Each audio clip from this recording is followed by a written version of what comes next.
If you want to have an argument about high intensity training versus high volume, go for it. I don't care. Yeah, buddy. Lightweight, baby! What's up, guys? I'm Josh and I Lift Things, and I'm here to talk about push days, how to set yours up. So for this week of videos, I'm going to be talking about a push-pull leg split. Each video for each day will cover a different day in the PPL. Now, these videos are not trying to convince you to do a push-pull legs. If you'd rather do an upper or lower or PPL Arnold, even though I hate that, or whatever else you want to do, go for it. But it's probably the most common type of split out there, so it's worth touching on. And it's what I currently personally run. This video is also not going to touch on rest periods, weights used, sets and reps, or anything else like that. If you want to have an argument about high intensity training versus high volume, go for it. I don't care. This is purely going to be talking about exercise selection. For those that don't know, a push-pull legs is doing 1 day pushing movements, which is chest, shoulders, triceps. 1 day pulling movements, which is primarily back and biceps. And then 1 day leg movements, so quads, hamstrings, glutes, and calves. A lot of people will run this PPL, rest, PPL,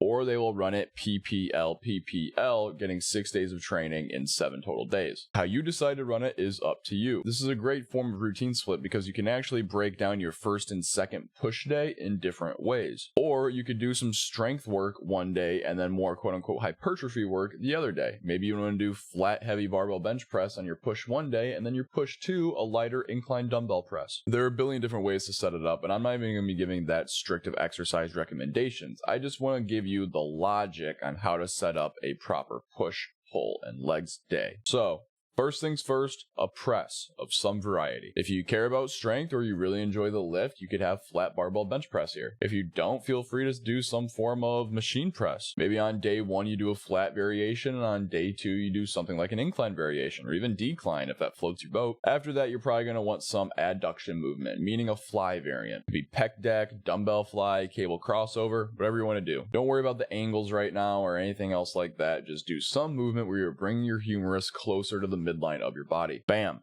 chest is covered. So next up, shoulders. Again, you want to do some form of press here. This could be a barbell overhead press. This could be a seated dumbbell press. This could be an Arnold press. Really whatever you want. And then you're probably going to want a lateral raise after the fact. Dumbbells, cables, whatever you enjoy.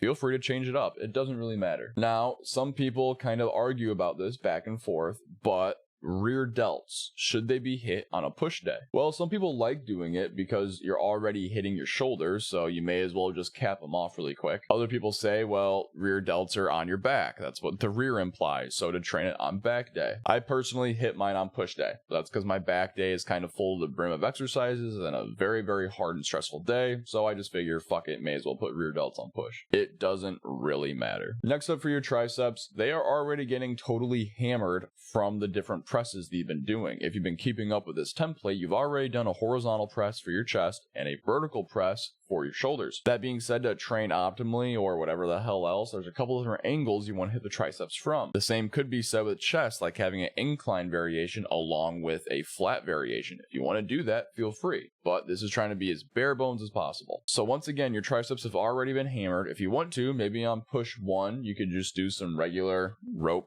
push downs, and if you want to, maybe on your push 2, you could do some overhead extension, dat dare long head. If you want to do those both in the same day, feel free. If you want to trade one of those up for dips, feel free. So to recap, for chest you have some press and some adduction. For shoulder, you have some press and some lateral raise.